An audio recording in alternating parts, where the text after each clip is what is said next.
जय जय राम हरे राम राम जय जय राम हरे जय जय जय जय मला दादा लोक परमार्थ सुद्धा सार्थकोटी करतात. कसला परमार्थ आहे हो हा? हा सोमवार गुरुवार खात नाही बाकी दणकावून हंता. अरे वा, तुम्हाला काय वाटतं फक्त सोमवार गुरुवार जागा असतो का? बाकीचे 5 दिवस डोळे काय असं डोळे झाकून बसतो का देव? तू खा, मी बघत नाही पिल्या, तू खा. काय लॉजिकल परमार्थ आहे हा? 10 दिवस गणपती बुडवताना शांताबाई वा वा, म्हणजे आरती करणारा तूच आणि टंगलावर करून नाचणारा तूच. देव कन्फ्युज होत असेल, अरे 10 दिवस मनोभावे सेवा केली याने माझी आणि 10व्या दिवशी पिऊन नाचला हा. मग नेमका गणपती याने कोणासाठी बसवला? स्वतःसाठी की देवासाठी? स्वतःसाठीच ना.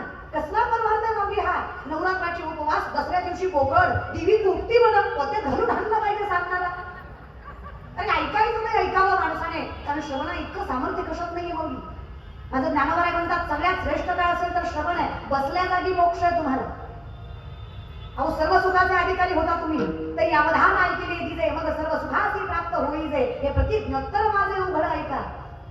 शब्द देऊन सांगतो मी तुम्हाला, माऊलींचं मत आहे बसल्या जागी मोक्ष तुम्हाला. तैसा मनाचा मारू न करता आणि इंद्रिया दुःख न देता इथं मोक्ष असे आयता श्रवणाची माझी. सगळ्या पापाला घालवायची ताकद आहे बसल्या जागी. काहीच करायचं नाहीये तुम्हाला, फक्त कान देऊन ऐकायचं आहे आणि जे ऐकताय तर सत्य आहे का याची पडताळणी करायची. खेचरांच्याही म्हणा आणि सात्विकाचा पाना, श्रवणा आणि सुमना समाधी जोडे. समाधीची ताकद मिळते, समाधीचं सामर्थ्य मिळत आहे. समाधी सोपी वाटते तुम्हाला? 21व्या वर्षी संजीवन समाधीच्या माऊलींनी घेतली, ती सोपी वाटते का तुम्हाला? शरीरामध्ये 72,000 नाड्या, शरीरामध्ये 72,000 नाड्या, 24 नाड्या प्रधान, 3 नाड्या प्राणवाहक, इडा, पिंगला, सुषुम्ना, यातनं माणसाचा प्राणवायू वाहतो. पूरक, रेचक, कुंभक, श्वसनाचे 3 प्रकार, याच्यावर ज्याचा अधिराज्य आहे. 3.5 वेडेगावसली कुंडलिनी शक्ती बेंबीच्या बेटापासनं षडशस्त्राचं भेदन करत भ्रमरंध्रात जाऊन मिळते. तरच माणसाला समाधी लागते.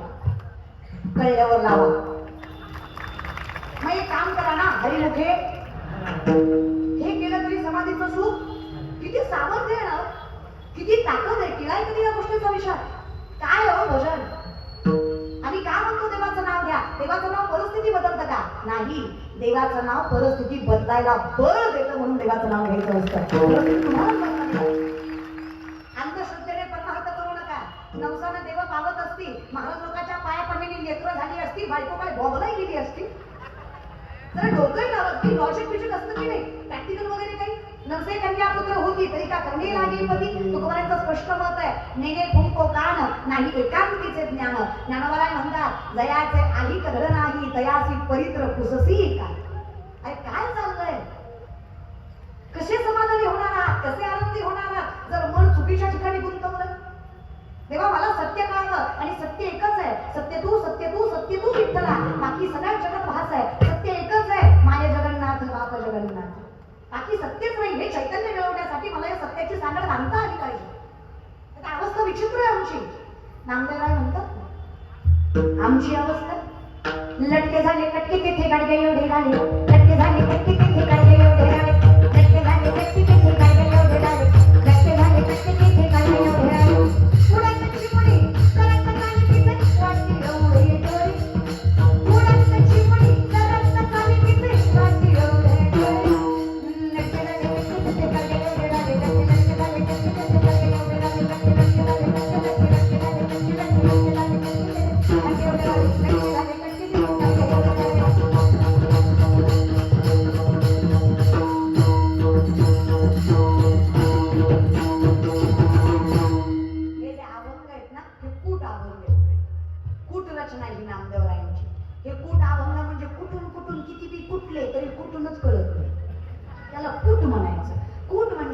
सांकेतिक भाषा, थोडी विनोदी भाषा. लटक म्हणजे खोट, लटक म्हणजे खोट, कटक म्हणजे कुटाणं. थोडक्यात भानगडी.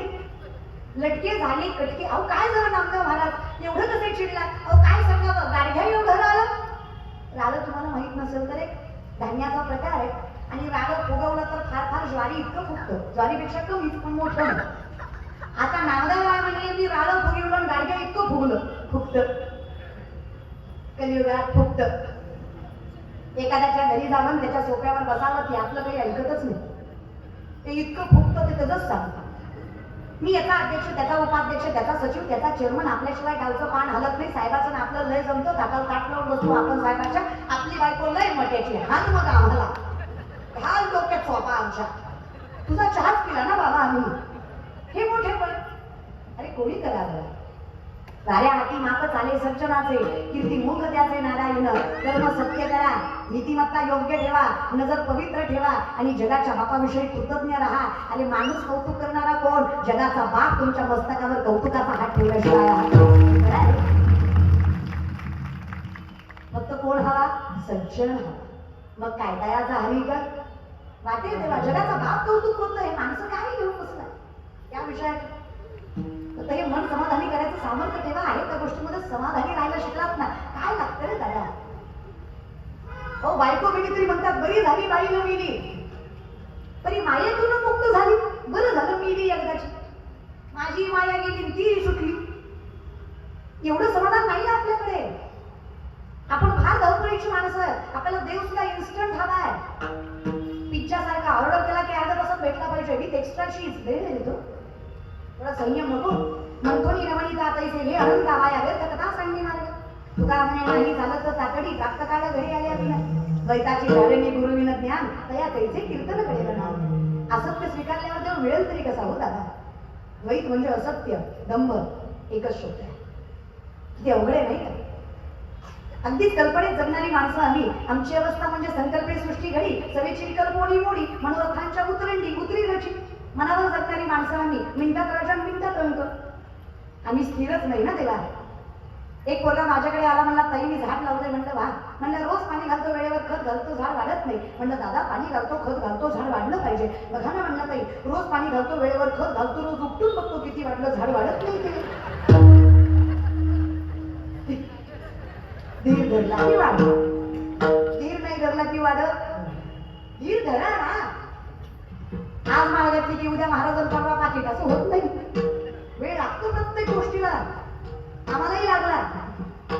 कीर्तन करते त्याला 20 वर्ष झाली. तोंडाकडे बघू नका, 25च आहे. पण कीर्तन वयाच्या 5व्या वर्षी केलं. त्यात कौतुक काही नाही. माझा बाप माळकरी, आजा माळकरी, पंजा माळकरी, पंजा माळकरीच होता. अहो आम्ही सामर्थ्य म्हणून वैष्णवाचा खरा जन्माला. अजूनही माझा बाप पूजा केल्याशिवाय पाणी ग्रहण करत नाही. अजूनही माझी माय ज्ञानेश्वरी वाचल्याशिवाय दिवस चालू करत नाही. आमच्या घरात कधी कचकच कांदा वाजलाच नाही. आम्हाला कळले ज्ञानाला होतो. काय पुढच्या पिढीला दोष देता मला कळत नाही. तुमच्या काळात गावाची सकाळ वासुदेवाने आणि सायंकाळ रामानं व्हायची. घर बसल्या राम कळायचा, कुणीतरी गोव्या म्हणायचा आणि कुणीतरी अर्थ सांगायचा. गावो गावी रामायण घुमायचं. कळायचं राम कृष्ण शिव विठ्ठल. प्रश्न आहे माझा तुम्हाला.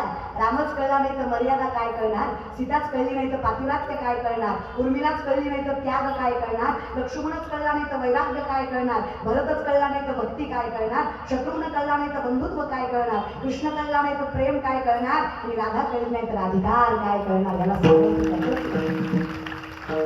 कळलेच नाही ज्ञानोबाचं ज्ञान कसं. कळलेच नाही तुकोबाचं चैतन्य कसं. कळलीच नाही जनाबाई तर भक्ती कशी. अहो कळलीच नाही मुक्ताबाई तर सामर्थ्य कसं कळणार. कसं कळणार.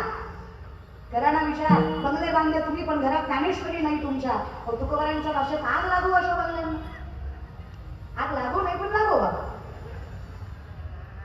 अरे ज्या गोष्टीचा स्वाभिमान बाळगायला पाहिजे त्या गोष्टीची लाज वाटून घेतात आणि ज्या गोष्टीची लाज वाटायला पाहिजे त्या गोष्टीचा स्वाभिमान बाळगतात.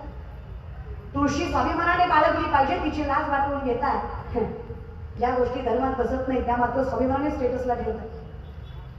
आज इकडे ढाब्यावर गेलतो, उद्या तिकडे गेलतो. आज ह्या ब्रँडची घेतली, उद्या त्या ब्रँडची घेतली. हे स्टेटसला ठेवायची गोष्ट आहे. लाज वाटली पाहिजे या गोष्टी स्टेटसला ठेवताना.